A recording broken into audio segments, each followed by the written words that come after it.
O que fazer quando os sonhos acabam? O que fazer? Eu quero convidar você nesse momento para ler comigo Lucas no capítulo 15, no verso de número 11, uma parábola muito conhecida.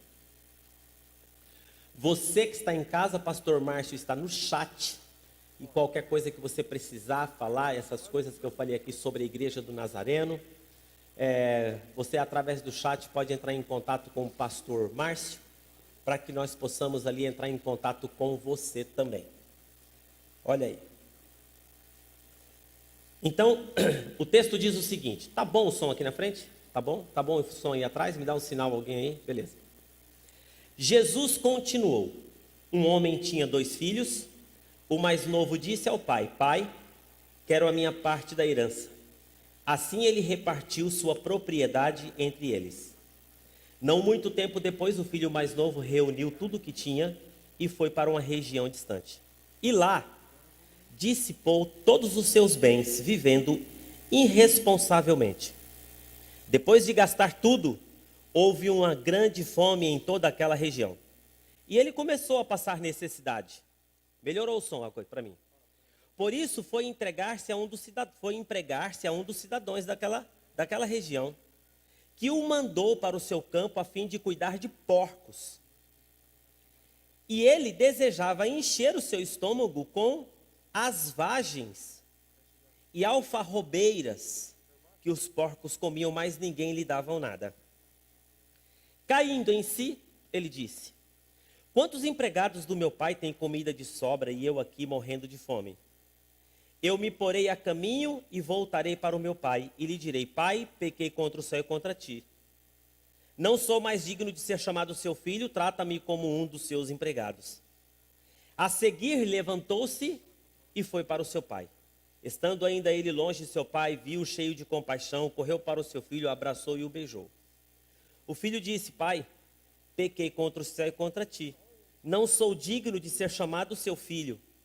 Mas o pai disse aos seus servos, depressa, tragam a melhor roupa, vistam nele, coloquem um anel no seu dedo e calçados em seus pés. Tragam o novilho gordo e matem-no. Vamos fazer uma festa e comemorar, pois esse meu filho estava morto e voltou à vida. Estava perdido e foi achado. E começaram a festejar. Enquanto isso, o filho mais velho estava no campo. Quando se aproximou da casa, viu a música e a dança. Então chamou um dos seus servos e perguntou-lhe, o que está acontecendo? E ele lhe respondeu, seu irmão voltou e o seu pai matou o novilho gordo e o recebeu de volta são e salvo.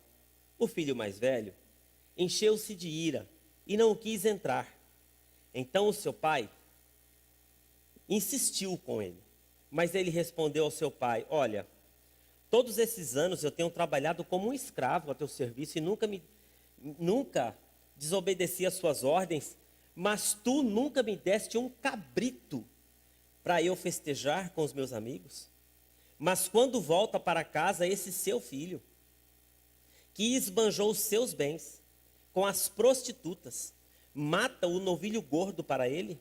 Disse o pai, meu filho, você está sempre comigo, e tudo que eu tenho é seu, mas nós tínhamos que comemorar e alegrar-nos, porque esse teu irmão estava morto e voltou à vida, estava perdido e foi achado. Feche os seus olhos. Pai querido e amado, nós queremos nessa manhã colocar os nossos corações diante da tua presença. Nos conduza, Senhor, em nome de Jesus, através da tua palavra.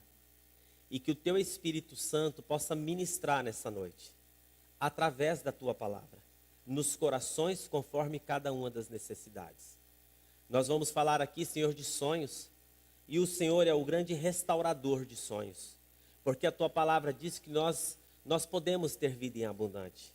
E nós queremos essa manhã alinhar o nosso coração à tua presença. Derrama da tua graça, Senhor, em nome de Jesus, sobre nós. E ministra, Senhor, aqueles que estão em casa, aqueles que estão distantes. Oramos em nome de Jesus. Amém. Esse é um capítulo que Jesus conta 3 parábolas. As 3 parábolas. E é interessante que essas 3 parábolas que Jesus conta, as 3 parábolas, ela está relacionada a pessoas que perderam alguma coisa. Pessoas que perderam. E eu quero crer que de todas as histórias da Bíblia, especialmente parábolas, não há nenhuma outra que seja mais conhecida do que nós chamamos a parábola do filho pródigo. Até no meio secular. Quando alguém se comporta de forma indevida para com seu pai, quando alguém não responde dentro de uma expectativa que deveria responder, quando um pai o trata com respeito, com dignidade, com igualdade, com carinho, com amor, né? Essa pessoa, ela se rebela, ela sai sem motivo, né? Nós chamamos de um filho pródigo, um filho que se comporta de forma injusta, né? Mas hoje de manhã eu gostaria de dar aqui nessa palavra 3 ou 4 frases que eu vi que esse menino fala, que é fundamental para todos nós, na nossa caminhada da vida. Quando os nossos sonhos se transformam em cinzas, quando os nossos planos são desmanchados de maneira tal que o que só nos resta é um monte de fragmentos, é um monte de cinzas, é um monte de pedaços. Todos nós temos sonhos. Não existe ninguém que não sonhe. Não existe.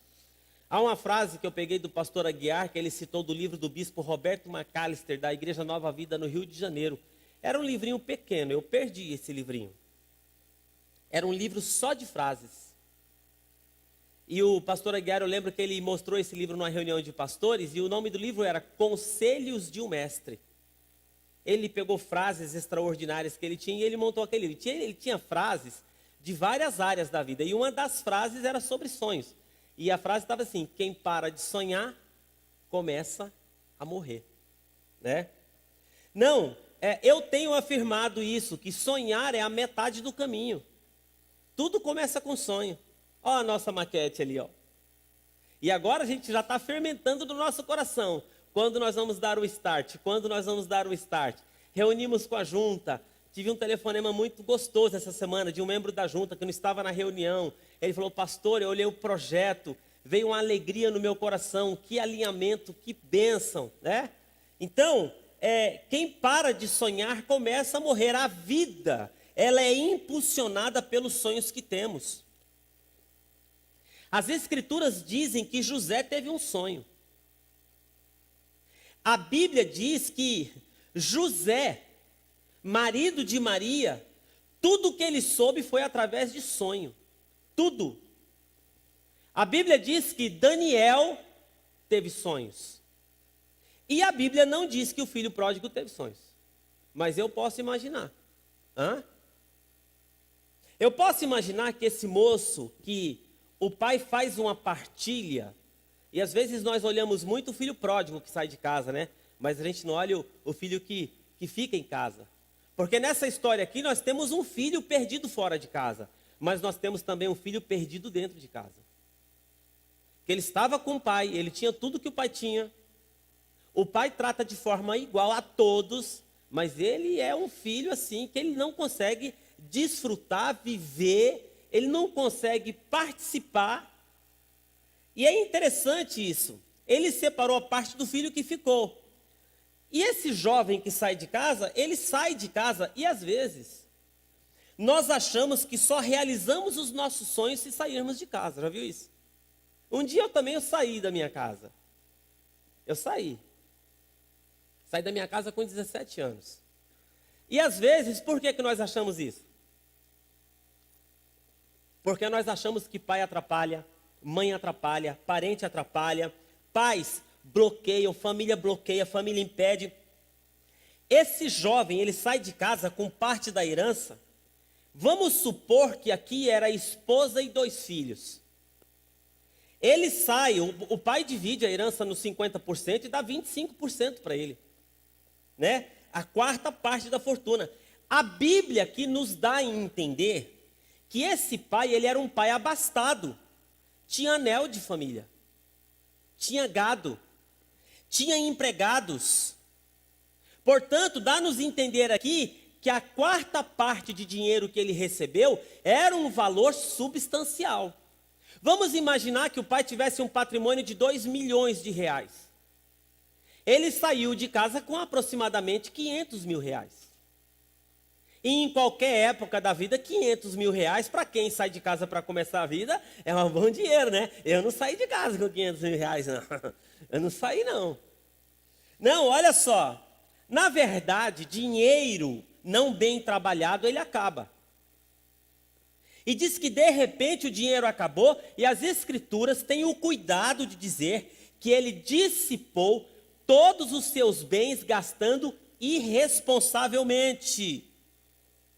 É interessante essa questão de dinheiro na nossa mão. Eu estava vendo essa semana a história de um jogador ex-lateral da seleção brasileira, que ele inclusive fez um gol fantástico no jogo da seleção brasileira.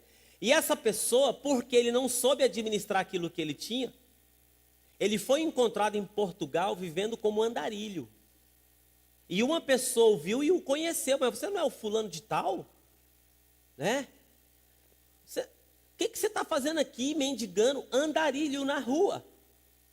Já um outro jogador, o mesmo programa do Sport TV mostrou, o mesmo jogador que foi jogador de vôlei, e o cara ele ingressou no exército francês, e o cara seguiu carreira e ele se destacou de forma extraordinária. Não, olha só, é interessante que esse moço da total obscuridade tornou-se um atleta conhecidíssimo. E depois de passar um tempo extraordinário, ele vai viver como indigente.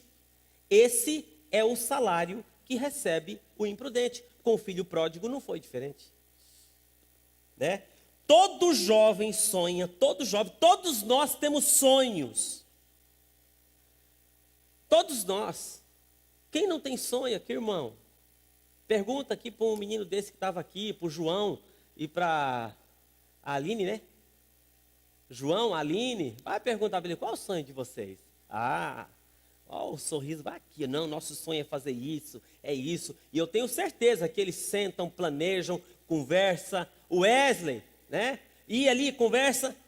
E de repente, quando o sonho se transforma em cinzas, a Bíblia diz que ele não tinha R$ 5 para comprar um marmitex, um duro. E a verdade é que nenhum dinheiro para comprar um pingado. Sabe o que é um pingado? É um café com leite e um pão com manteiga. Esse é o pingado. E como ele não estudou, como ele não se preparou, como ele não fez nada, e agora ele vai procurar emprego. E o máximo que ele consegue é trabalhar de porqueiro, cuidar de porcos. Cuidar de porcos. Olha, que triste isso, hein? Cuidar de porcos. E de novo, as escrituras dizem que ele tinha que fartar-se, né? Satisfazer-se daquilo que os porcos comiam e ninguém lhe dava nada. Essa é a pintura aqui do quadro. O jovem, ele sai de casa, a pessoa sai de casa com a calça fora, com tênis Nike, que a galera hoje gosta, né? Então, com cartão de crédito, tênis bonito, camiseta, e aí o tênis, a calça, a camiseta tem que ser vendida para comprar comida. E os sonhos se transformam em cinza. Todo mundo que sai de casa, não importa, né? Não importa de onde saiu, ela sempre pensa em voltar melhor. Uma vez eu saí de casa 2 vezes. Saí de casa 2 vezes. E as 2 vezes que eu saí de casa, eu voltei pior do que eu saí.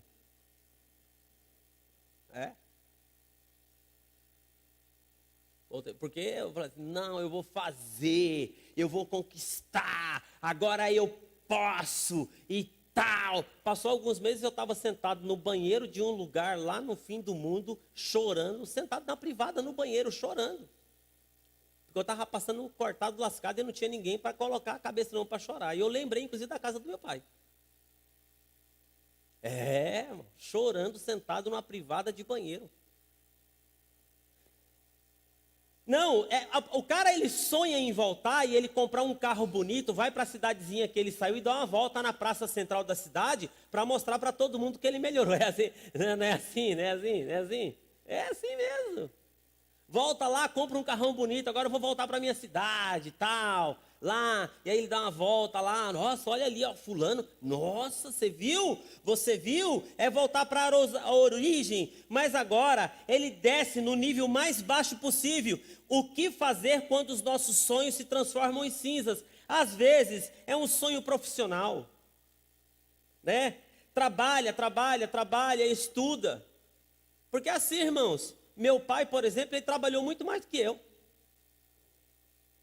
Você vai encontrar pessoas nessa vida que é muito mais bem preparado que você, mais bem estudado, melhor família financeiramente falando, de formação cultural falando. Você vai encontrar. E a pessoa, de repente, ela não conquistou nem, não chegou nem perto daquilo que você conquistou na vida. Assim foi meu pai. Meu pai nunca dirigiu um carro. Criou 10 filhos. Fez, lógico, 10 vezes mais do que eu fiz. Com 2 aqui eu ando nos perrengues aqui, ó. Pá. Ele criou 10, cara. E o cara foi substância mesmo, porque minha mãe nunca precisou trabalhar para fora. Meu pai, com 9 filhos em casa, ele mantinha assim, ó, a pegada de 2 empregos, guarda noturno, carroceiro. Lógico, os filhos com 11 anos de idade já vai trabalhar para ajudar. Eu comecei a trabalhar com 11 anos de idade. Eu era jornaleiro, eu vendia jornal. Eu vendia o Correio do Estado e o Diário da Serra. 45 jornal debaixo do braço, pegava o primeiro ônibus, ia para o centro de Campo Grande, Mato Grosso do Sul, e gritava: Correio do Estado, Diário da Serra, Correio do Estado, Diário da Serra. Eu fazia o Pênfico, fazia a Santa Casa de Misericórdia, eu tinha bom relacionamento com a galera. Deixa esse guri entrar aí, meu amigo. Entrava na Santa Casa, vendia jornal para médico, vendia ali, vendia aqui, descia, passava pelo Pênfico e voltava para casa. À tarde eu ia estudar. Pegada assim. Não, quantos diplomas, mas às vezes a vida de uma forma injusta. A vida não lhe abençoa, você não consegue sair do lugar comum.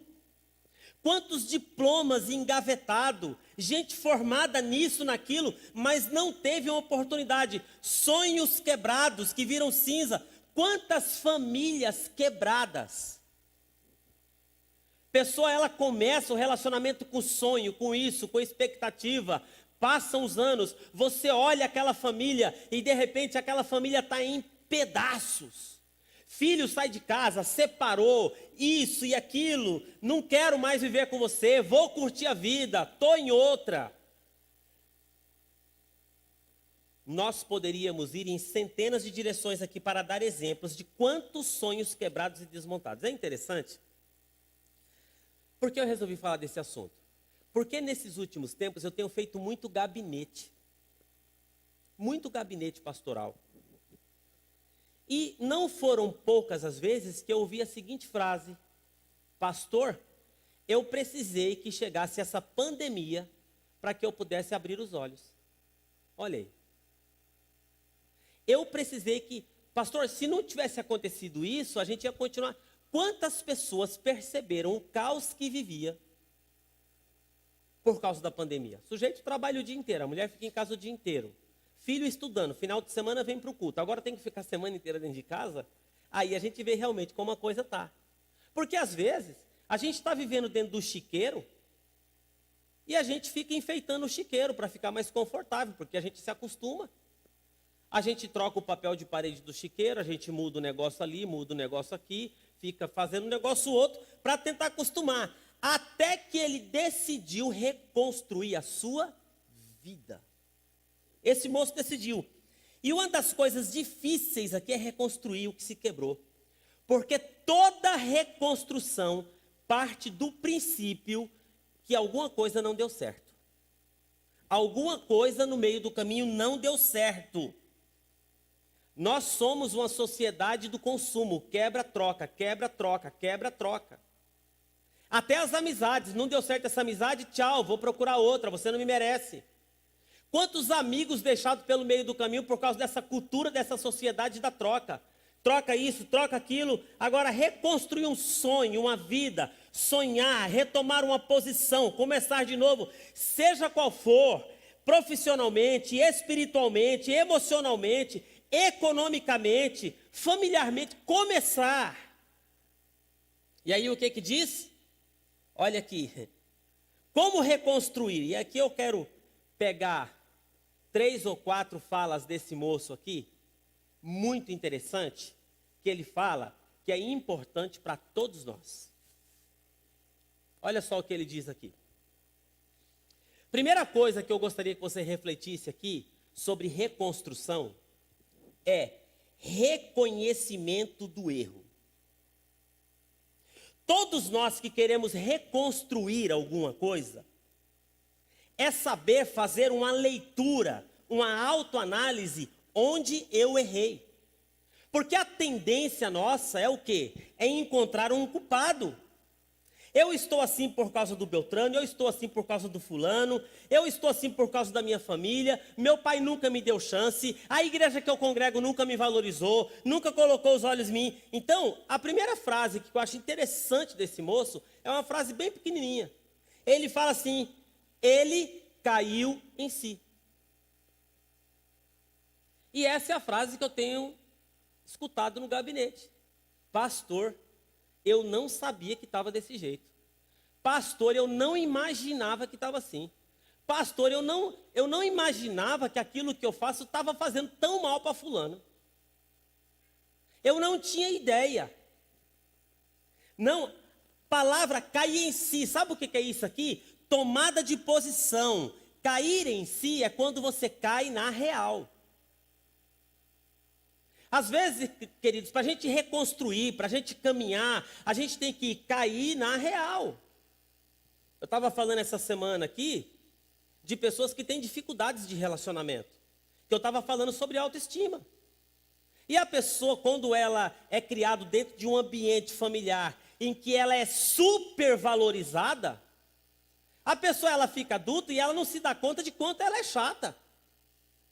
E às vezes a pessoa fala, pastor, não sei o que acontece comigo. Toda vez que eu vou me relacionar, as pessoas se afastam de mim. Porque você não se dá conta do quanto você é chato. Você é o melhor, você é o mais bonito, você é o bambambam, você é isso, você é aquilo. Ninguém é melhor que você, e tererei, tá. Porque tem pessoas que são criadas em ambientes assim. E a pessoa ela tem uma visão de si distorcida. Porque o pai falou, você é perfeito, meu filho, você é perfeito. Não existe ninguém mais perfeito do que você, viu? Ó, você é perfeito. Ó, se alguém chamar a sua atenção, fala comigo, viu? É igual as donas que tem aqui na igreja. Às vezes a molecada pronta no departamento infantil, o professor vem falar. Sabe o que a mãe fala? Você me desculpa, querido. Meu filho não.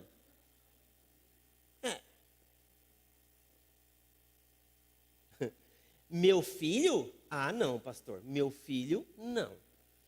Cai na real, né? Se alguém tem culpa da situação, a tendência nossa é transferir a culpa para os pais, para a esposa, para o marido. E nós vamos esquecendo que diante da vida existe uma responsabilidade nossa. Para filho. Sujeito esse tempo atrás, pastor, meus filhos nunca me respeitou. Eu falei, é culpa de quem? Deles? Se meu filho não me respeitar, tem alguma coisa errada aí. Me respeita? Tem que me respeitar. Estava ali, o pastor Hélito conversando ali no departamento infantil, eu peguei uma fala dele muito interessante. Aqui na minha casa a gente sempre definiu o que é não e o que é sim. O que é não que pode virar sim e o que é sim que pode virar não. Mas tem uns nãos que sempre vai ser não. E se você quiser violar esse não, aí você tem que sair daqui. Porque aqui tem uma regra que... Não é assim? Tem uns nãos, né? E aí o que acontece? Às vezes a gente transfere a culpa até para Deus. Deus não me deu oportunidade, Deus se esqueceu de mim. Deus lhe deu a vida. E você faz da sua vida o que você quiser, é igual para todo mundo. Às vezes, querido, na vida é circunstancial. Ninguém tem as condições ideais para sobreviver. Ninguém tem as condições ideais dentro do casamento para sobreviver. Ninguém tem as condições, não tem. Viu, João?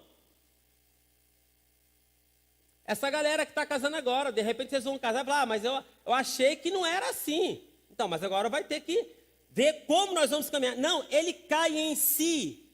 Ele usa a frase, sabe qual a frase que ele usa aqui? Eu pequei. Isso é uma beleza. Eu pequei. O jovem uma vez chegou para o pastor. Deus se esqueceu de mim, pastor? Sonhei tanto com esse carro, comprei o carro, me roubaram o carro. O pastor falou, onde você estava?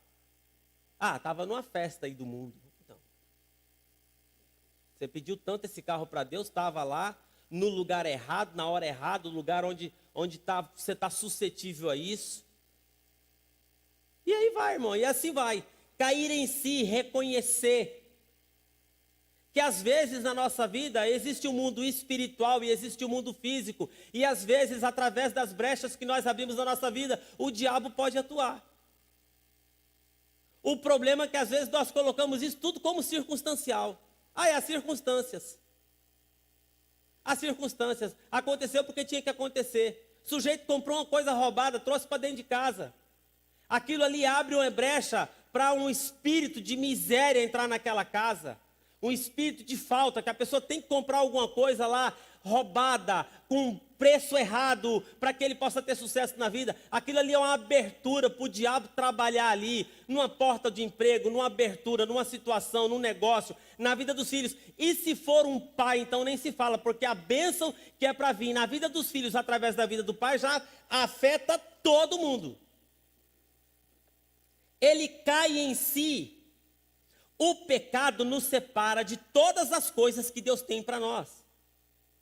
E a Bíblia diz que se eu acariciar o pecado, eu não tenho chance nenhuma. Exemplo Davi. Exemplo Sansão. O moço dessa história aqui, todos os atos desse moço aqui são atos de pecado. Egoísmo, imprudência, indisciplina. Nós não podemos transferir para os outros aquilo que é culpa nossa. Às vezes temos uma dificuldade na igreja, eu reúno com a equipe pastoral e eu falo, pastor Júlio, a pergunta que nós temos que fazer nessa sala aqui é o seguinte, onde nós erramos? Ah, mas a gente explicou para a pessoa como era? A gente instruiu a pessoa para fazer assim? A gente explicou? Ou nós falhamos na nossa parte? Aí a gente chega à conclusão, não, nós falhamos. Então, como que nós vamos fazer daqui para frente? Para que essas pessoas não possam errar mais. É assim, irmãos. Ou seja, ele faz uma introspecção. Ele vai para o pai com a resposta na ponta do lábio. Quando eu encontrar, eu vou dizer, pequei. Você sabe, né? Todo mundo que volta para casa, volta com o discurso na ponta da língua. A gente já vem imaginando o que vai falar, para não cair na peia. Eu era assim. Eu já construí a história na minha cabeça para chegar em casa, diante do Manuel Simões e diante da dona Zorilda, para contar a história. Aprontei lá na escola. Eu já tinha um discurso pronto. Só que você sabe, né? Um dia o meu discurso não deu certo. Porque, irmão, eu já tinha matado mãe na escola. Eu já tinha... Uma vez a professora, eu quero falar com a sua mãe. Minha mãe morreu. E seu pai? Não dá também para vir. Sei. E não tem ninguém que pode vir aqui conversar com a gente para resolver esse problema. Eu falei, tem uma irmã minha mais velha, que era a Marlúcia, que era a mais pivetada. Eu falei, ela vai livrar a minha cara. Sabe o que a professora fez? Ah, faz o seguinte então, já que ninguém pode vir, eu vou te levar em casa de carro. O nome dela, Zoraide. Toda mãe queria ter a Zoraide como professora. Só que uma Zoraide hoje ia para a cadeia. Ia. Porque ela me colocou dentro do Fiat 147 e levou, parou lá na porta. Minha mãe saiu, professora, que alegria ter você aqui. O que aconteceu? Não, eu vim trazer seu filho. Por quê? Porque ele falou que você morreu. Ah, falou, é? Ela falou assim, deixa comigo. Irmão, nunca mais na minha vida, nunca mais. É um negócio... A gente tem a resposta sempre na ponta do lábio, em qualquer época da vida. Eu estou contando uma experiência minha aqui quando eu era pequeno, mas quando adulto também, irmãos, nós somos especialistas em achar bode expiatório. Ah, o ministério não deu certo, é por causa disso, por causa daquilo outro, eu estou assim por causa daquilo. Nós começamos a construir a nossa vida, né, quando reconhecemos que somos o que fizemos e as consequências do que fizemos. E nós temos que ter a consciência que nós não somos perfeitos. Você já parou para pensar que a sua opinião pode não ser a opinião correta? A sua visão de mundo pode não ser uma visão exata de mundo? Que a forma que você pensa pode ser uma forma equivocada, porque nós não somos perfeitos.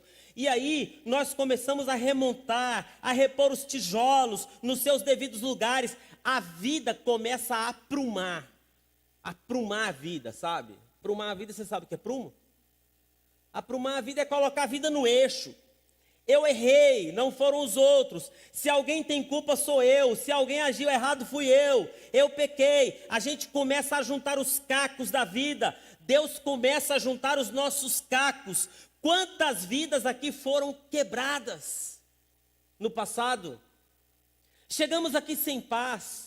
Chegamos aqui sem rumo, chegamos aqui sem direção, e Deus foi ajuntando um negócio ali, ajunta outro negócio aqui, é uma mão no ombro, é uma palavra de um pregador que passou por aqui, nunca mais você viu na cara dele. É um alimento de segunda-feira que você recebe, o outro é de terça. Às vezes você vem no culto das 7 da manhã, você fala assim, eu vou no culto das 7 da manhã, sabe por quê? Porque tem pouquinha gente, eu não vou encontrar as pessoas que eu quero encontrar. Aí você chega aqui no culto das 7:30 da manhã, você encontra Jesus. Porque fulano sabe, o cicrano sabe, Jesus já sabe de tudo. E aí você tem uma palavra e Deus vai trazendo, não há transferência de culpa. Ele não diz, foi falta de conselho do pai, nem de amigos ocasionais. Não, ele fala assim, caí em si, pequei. Quando Davi faz a oração de confissão de culpa de pecado dele, lá no Salmo 51, que é uma oração extraordinária. Davi, ele usa essa expressão, pequei, contra ti somente pequei, fiz o que era mal aos teus olhos. Mas no final da sua oração, Davi, ele usa uma expressão, também eu sei que o Senhor não rejeita um coração contrito e quebrantado, o Senhor não despreza. Segunda coisa que esse moço faz é o seguinte, a determinação, diz que ele levantou-se. Porque às vezes, irmãos, não basta somente você ter a consciência. Tem que ter uma ação. Ele levantou-se. Você está caído? Sabe qual é o remédio? Levante-se. Levante-se. Como é que você ensina o seu filho a andar? Você cai e ele fica chorando lá e fala assim, levanta menino, dá aqui a mão, levanta. Aí ele cai de novo, você levanta de novo. Ele caiu de novo, você levanta de novo. Você coloca em pé. Nós temos às vezes uma autocomiseração impregnada em nós. Às vezes nós ficamos prostrados no chão esperando que alguém nos levante. Nada disso, levante-se. Levante-se. Bata a porta na cara da autopiedade. Levante-se. A palavra do Senhor diz, se o servo do Senhor 7 vezes cair, o Senhor 7 vezes o levantará. Levantando-se, disse assim, ó, ele levantando-se da lama da vergonha, do desprezo, da tragédia que bateu na sua vida, nós temos que aprender que para reconstruir o que se quebrou, precisamos levantar. Essa transferência de culpa é quase que covarde. Para de fazer o jogo de culpa é velho. O jogo de culpa começou lá no Éden. Sabe como que é o jogo de culpa? Adão, cadê você? Se escondeu. Porque o pecado faz assim para a gente, traz medo. Disse que tiveram medo de Deus. Traz ansiedade, ansiedade é preocupação com o futuro. E agora, Deus vai chegar, o que é que eu vou fazer? A pessoa, ela deixa de se preocupar em viver e passa a se preocupar com aquilo que ela fez no passado e com aquilo que vai acontecer no futuro. Não, o jogo de culpa é velho. E aí o que é que Adão fala? Ah, foi a mulher que o Senhor me deu. E Deus chega para mim e fala, o que foi? Foi a serpente que o Senhor colocou aí. Você pensa que acabou lá no Éden? Lembra quando os discípulos estavam caminhando com Jesus e eles enxergaram um homem cego? O que é que os discípulos falaram para Jesus? Mestre, quem pecou para que ele nascesse assim? Ele ou seus pais? Pare de fazer o jogo de culpa. O jogo de culpa não resolve o problema de ninguém.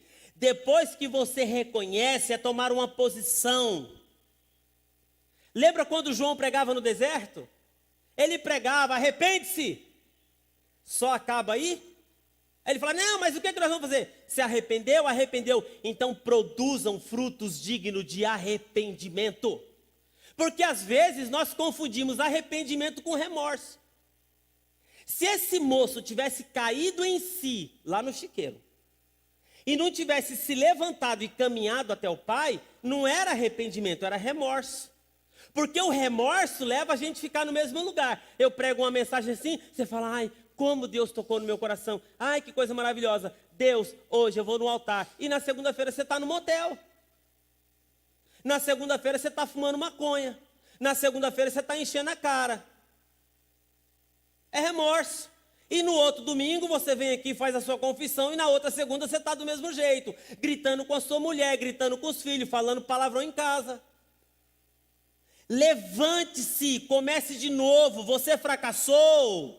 Você não nasceu para viver fracassado. Você não nasceu para viver caído. Se você falhou, você não nasceu para viver derrotado. Levantar-me-ei. Pode aplaudir o Senhor em nome de Jesus.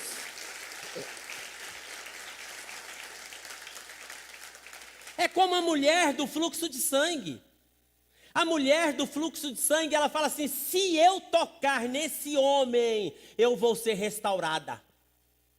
Mas ela não ficou só se eu tocar nesse homem. Ela levantou e foi para tocar no homem, Jesus. Agora, o que você acha que ela enfrentou para encostar nas vestes de Jesus? Ela enfrentou discriminação. Ela correu risco, porque uma mulher com fluxo de sangue não podia andar no meio das pessoas. Ela rompeu ela rompeu a barreira da enfermidade, ela rompeu a barreira da fraqueza, porque você acha uma mulher que fica com fluxo de sangue, acho que 28 anos, não era? Quantos anos que era? 12?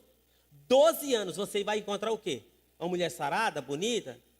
Não, você vai encontrar uma mulher cadavérica, seca, sem cor. E ela tem que romper tudo isso, levantar-me-ei. Então a primeira coisa aqui, querido, é determinação. Tem que levantar e tem que caminhar. Ele colocou o pé na estrada. Às vezes a gente tem que fazer assim na vida, não adianta ficar se lamentando. Você sabe que reconstrução é difícil por causa disso, né? Porque às vezes as pessoas, elas ficam esperando um momento bom, sabe, pastor? Eu estou esperando aqui um momento bom, estou esperando assim a oportunidade. Irmão, na reconstrução não tem isso. Não tem isso. Na reconstrução é visitar ruína. É fazer autoanálise. É ver onde errou. O que é que Neemias ele fez quando foi reconstruir os muros de Jerusalém? Vai lá ver para você ver o que ele fez. Diz que de madrugada, ele levantou sozinho e foi caminhar pelas ruínas. Às vezes, a dificuldade da gente reconstruir, retomar os nossos sonhos, é porque nós não queremos caminhar nas ruínas. Nós não queremos fazer, sabe o quê? O culto fúnebre. Nós não queremos levar esse funeral diante de Deus. Não, todo mundo que passa por um processo desse, nós temos o nosso momento de luto. Mas nós temos que levar esse luto diante de Deus, sair diante de Deus e retomar a vida. Não é ficar em um eterno luto, não é ficar em um eterno chororô, não é ficar em um eterno lamento. Fulano, você não sabe quem eu fui na vida, você não sabe quem foi meu pai. Eu já fiz muito na igreja, viu? Você não sabe, eu já fiz isso. Mas isso é lamentação, tem que levantar e tem que caminhar. Tem que retomar. Essa semana eu estava conversando com um amigo de outra cidade. Escrevi para ele, o que você acha da gente retomar a caminhada? Aí ele escreveu assim para mim, seria extraordinário. Essa semana eu vou tomar um café com ele, retomar. Não é fácil retomar a vida. Perdeu o filho, de forma trágica, difícil. Mas tem que retomar, tem que levantar, tem que caminhar, tem que ir em direção a Deus mesmo com as nossas fraquezas e confiar que Deus vai fazer algo extraordinário. Ele levanta, levantar-me-ei, determinação. Quando você decide reconstruir seus sonhos, quantos de nós não falhamos pelo menos uma vez? Outros algumas vezes. E a palavra de Deus foi nos ajudando e vamos ajudando, juntando os fragmentos da vida. Às vezes, irmãos, nós temos que juntar os pedaços. Tem uma palavra no na história de Ezequias muito interessante, que ele fala uma frase muito interessante, ele fala assim: foi para a minha paz que eu sofri um grande mal. Tem circunstâncias na vida que nós vamos passar, que se aquilo trabalhado da forma correta, aquilo vai virar na nossa vida, sabe o que? Uma grande bênção. Porque a crise, ou ela te forma, ou ela te deforma. E ela pode te formar. Fracassei naquele ponto da história da minha vida. Não entendi porquê, mas Deus queria me conduzir corajosamente. Ele levantou-se e foi. Tem gente que levanta e empaca. Tem gente que levanta, mas levanta para resmungar. Nossa, a pastora Márcia trouxe uma palavra hoje aqui, de manhã, e ela pegou um texto interessante, não sei que foi o salmista que falou: diante dos ímpios não abrirei minha boca, diante dos meus inimigos travarei os meus lábios. E ela falou aqui da forma como a gente semeia na vida e como que Deus pode restaurar a nossa vida. Que coisa maravilhosa. Não, ele levanta e ele vai treinando o discurso, ele vai treinando, ele vai treinando, ele vai treinando. Sabe quando você vai acertar as contas com alguém, você vai treinando. Tem uns atendimentos que eu faço muito legal. O cara fala assim: pastor, mas eu não sei como fazer isso. Eu falei assim: eu vou te ajudar. Fala aí, o que você quer falar? Aí falou: eu quero falar isso, eu escrevo. O que mais você quer falar para o seu filho? Eu quero falar isso, escrevo lá. O que mais você quer falar para o seu filho? Eu quero falar isso assim, assim, escrevo. Escrevo tudo que ele quer falar. Aí depois eu faço uma carta para ele. Faço uma carta, bonita, com tudo aquilo que ele queria falar para o filho. Aí eu falo: agora você vai chamar seu filho para um café. Você senta lá e lê essa carta para ele. Que é isso que está no seu coração? Então você vai lá e lê isso aqui para ele. É assim que começa. Peça perdão, peça desculpa. Fala que você errou no casamento, fala que você errou com a sua esposa e que o que ele sofre hoje é consequência. Vamos começar assim. A gente tem que começar desse jeito. Não tem como começar de outro jeito, irmão. Deus começa a agir, e você vai notar nesse texto interessante, que as ações, presta atenção, as ações de reconciliação nesse texto não são iniciadas por ele, mas por Deus. Você viu? Olha como Deus é amoroso. Olha como Deus é misericordioso. Olha como Deus, ele é especialista em nos restaurar. Cara, Deus tem uns lances assim, top. Pedro negou, Pedro xingou, Pedro virou as costas para Jesus, Pedro voltou a pescar. Jesus vai lá restaurar Pedro. Jesus, ele é mestre, ele é especialista em restauração. Ele chega na beira do mar, encontra com Pedro, prepara um café, e Pedro, ressabiado, ele vai lá, ó. Jesus não foi na praia para perdoar Pedro, não. Não. Jesus, ele foi na praia encontrar com Pedro, porque Pedro não se sentia perdoado. Às vezes nós somos assim. Existe uma coisa que só Deus tem, que é o mar do esquecimento e o lago do esquecimento. E nós insistimos em ficar pescando. E Deus é especialista em nos restaurar. Ele chega para Pedro e fala assim: Pedro, tu me amas? Eu me amo, Senhor. Tu me amas? Eu amo. Tu me amas, Senhor? O Senhor pode encontrar uma pessoa que possa amar igual eu amo, Senhor. Mas o Senhor não vai encontrar ninguém que te ama mais que eu amo. Então apacenta as minhas ovelhas. Lembra dos dois discípulos a caminho de Emaús? Desacreditados, desanimados, tristes, pararam com tudo. Jesus não chegou e deu um chega junto naqueles caras. Vocês não lêem a palavra, não? Seus lerdo de cabeça. Não. Jesus só foi trocando a ideia ali, ó. Jesus só foi conversando, e daqui a pouco chega na aldeia de Emaús e eles falam assim: porventura não ardia o nosso coração quando caminhávamos com ele pelo caminho? Sabe, queridos, quando nós tomamos a decisão de ficar de pé, de caminhar em direção a Deus, nós temos que entender isso, que Deus ele já sabe de tudo, ele conhece de tudo, ele sabe tudo aquilo que você fez.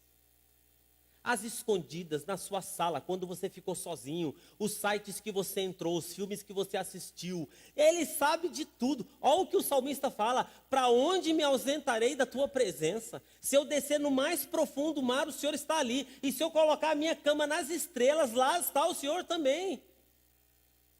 Isso é muito libertador. Por quê?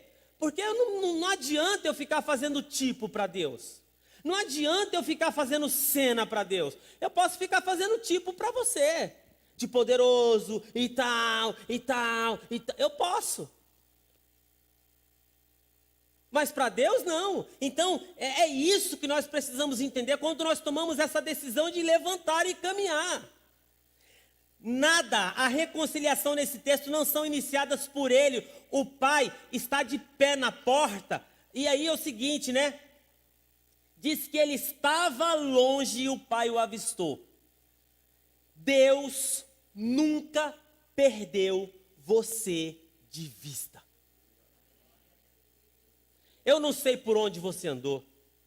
Eu não sei que caminho você trilhou. Eu não sei o que você falou. Eu não sei que contenda você entrou, que confusão relacional. Eu não sei. Eu só sei de uma coisa: Deus nunca perdeu você de vista. Deus nunca tirou os olhos de você. Quando você se emporcalhou, quando eu me emporcalhei, quando eu me lambuzei todo, quando eu me autodestruí, Deus nunca tirou os olhos de mim. O servo do Senhor, se cair, o Senhor o levantará. Deus não abandona os seus. E nós precisamos entender isso, porque nós não somos super-homens, nós não somos autossuficientes. Você vai falhar, meu irmão. Eu já cometi falhas graves dentro do meu casamento, na minha relação com os meus filhos, porque eu não sou perfeito. Se nós fôssemos autossuficientes, então para que Jesus morreu na cruz? Deus não abandona. Deus o avistou, diz que o Pai o avistou. Talvez na sua angústia, ou qualquer um de nós, na nossa angústia, oramos como Davi, né? Onde Deus está? Onde Deus está? Onde o Senhor está? O Senhor não está vendo a minha angústia? O Senhor se esqueceu de mim? Quando determinantemente nós decidimos ir em direção a Deus, para cada passo que eu dou em direção à vontade de Deus, Deus faz assim para mim. Aí eu dou mais um passinho. Aí, opa, mais uns 3 aqui. Aí, quando eu penso que não, ele está lá. Deus, ele decididamente já determinou em nossa vida: chegai-vos a Deus e ele chegarás a vós outros. Qual é o tamanho do seu passo? Qual é o tamanho do seu passo? Qual o tamanho que você acha que é o passo de Deus? Sabe o que a palavra diz? Perto está o Senhor de todos os que invocam. Nós não cantamos a canção? És Deus, não é Deus de longe, é Deus de perto. É um Deus que está aqui conosco. E quando Ele se aproxima, isso aqui é maravilhoso, irmão. Todas as ações restauradoras é da parte de Deus. O que lhe cabe fazer? O que você deve fazer? Você faz o que você tem que fazer. Agora, restauração é com Deus. Nós precisamos aprender um pouco mais sobre restauração. Porque nós perdoamos, mas nós não deixamos espaço para Deus restaurar. Às vezes a gente fala assim: perdoei, está perdoado, que vai embora, suma. Desapareça da minha vida e vai mais para longe que eu ainda estou te vendo. Sim. Deixa eu ver, estou vendo ainda, vai mais para longe. Agora não estou vendo mais. A restauração é o segredo, né? Parte de Deus, a restauração. Diz assim que Deus não foi o filho que abraçou, foi o pai que abraçou. Vendo-o, correu, abraçou, o pai abraçou, beijou. O pecado nos afasta de Deus. O erro faz a gente ter vergonha de Deus. Quando a gente erra com as pessoas, o que a gente faz? A gente vaza, né? A gente foge das pessoas, né? Quando você pisa na bola com alguém, o que você faz? A gente quer, ó. Ixi, não é assim? Não é assim, Nando? A gente faz alguma coisa que a gente se envergonha. A gente se envergonha da nossa atitude e fala assim, meu, o que eu fiz? Principalmente quando é uma coisa assim, mais, o que fica na nossa cabeça? Todo mundo está sabendo. Meu, é incrível isso. Pastor, o senhor não sabe, todo mundo está sabendo. E aqui, a terceira coisa aqui que eu quero falar é a parte do pai. O pai transforma uma festa de fracasso numa festa de sucesso. O pai, ele não estava preocupado nem com o discurso dele. O pai não estava preocupado com a desculpa dele. O pai nem ouviu. Ele nem falou. O pai correu e abraçou, beijou, e o pai já toma a iniciativa de falar. Traga rápido, meu filho chegou, leva ele para dentro de casa. Hã? Não estava. O pai celebra uma festa, no verso de 22, festa das reconciliações, sonhos quebrados, vidas despedaçadas. Olha que coisa linda. Olha para os adjetivos aqui. Eu gosto disso aqui. Isso aqui é uma coisa assim que mexe comigo, sabia? Se não fosse Deus na minha vida, você não faz ideia de quem eu era. Se não fosse Deus, eu olho isso aqui, eu leio isso aqui me toca. Porque eu vejo a minha vida hoje. Olha o que ele diz, a melhor roupa. Às vezes nós olhamos as pessoas que estão ao nosso redor, a gente faz a seguinte pergunta, mas será que essa pessoa merece isso mesmo? Tem que avaliar bem, né? Porque você sabe, né? Nós tratamos assim. Fulano voltou, toma cuidado, viu? Cuidado com essa pessoa aí, você não faz ideia de quem ela é, eu sei, viu? Conheci essa pessoa sim. Deus não é assim. O problema é que nós nos relacionamos com Deus, às vezes, da maneira como nós nos relacionamos com as pessoas. A gente julga Deus, nós julgamos a Deus, a maneira como nós julgamos as pessoas. Por isso que na oração do Pai Nosso é extraordinário. Perdoa os meus pecados, assim como eu perdoo aqueles que pecam contra nós.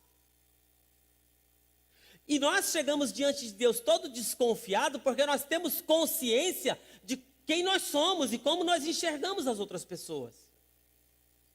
Olhe os adjetivos, a melhor roupa. Deus tem o melhor para você, querido. Se nós tivermos consciência dos erros que nós cometemos na trajetória, eu não estou falando assim de erros lá de 1900 e tal, não estou falando disso não.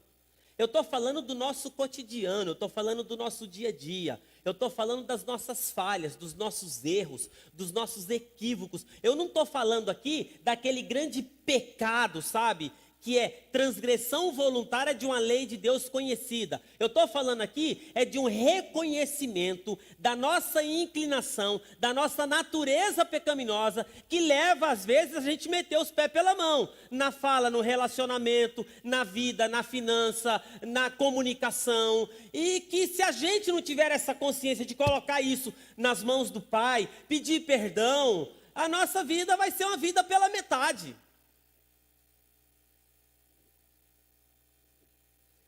Olha, a melhor roupa, olha, outro adjetivo aqui, a melhor festa. Quem tem roupa de festa aí? Você tem roupa de festa, Graciela? Isso aí. Você tem roupa de festa, Letícia? Você tem roupa de festa? Quando é que você coloca a melhor roupa? Casamento, né? Vai num casamento, põe aquela roupona, chega assim, a pessoa nem conhece, irmão. Eu chego de sábado à noite aqui na igreja, eu já falei para essas meninas que eu vou denunciar elas para os pais. Irmão, eu nem conheço essas adolescentes. A Esther do pastor Márcio aqui, irmão, chega uns negócios, ele fala assim, quem é você, mulher? Quem és tu? Nem conheço, é batom, é ruge, é isso, cabelo escovado, é uns negócios assim. É por isso que o João e o Igor chegou aqui, elas são espertas, essas meninas, irmão. Elas são espertas. Agora os meninos não estão espertos. Chega na igreja, o cabelo lambido. Já não se faz mais jovens como antigamente. Já não usa a camisa por dentro da calça. Né? Não põe um perfuminho, um negócio assim. Vocês têm que arrumar, meninos, assim, sabe? Que na hora que você passar assim, a menina fala assim, aquele rapaz ali, é o João. Você não conhece ele, não? Põe um boné para trás, tal, aí tira aquele boné, fica aquele cabelo mufino, tudo negócio assim, aquele testão assim. A menina olha e fala assim, que é essa criatura? Senhor, estou orando, vou esperar. Ainda não. Então você tem que fazer igual, vem sábado à noite aqui para você ver que arraso que é. É um arraso. Fazer igual aquele moço, tinha uma esposa de pastor aqui, ele chegou para o pastor e falou assim, pastor, nossa, eu cheguei aqui na igreja, eu estou interessado aqui em uma pessoa. Aí o pastor falou assim, que legal, que joia. Bom. Então, é aquela moça ali, aquela morena. O pastor falou assim, ela é minha esposa.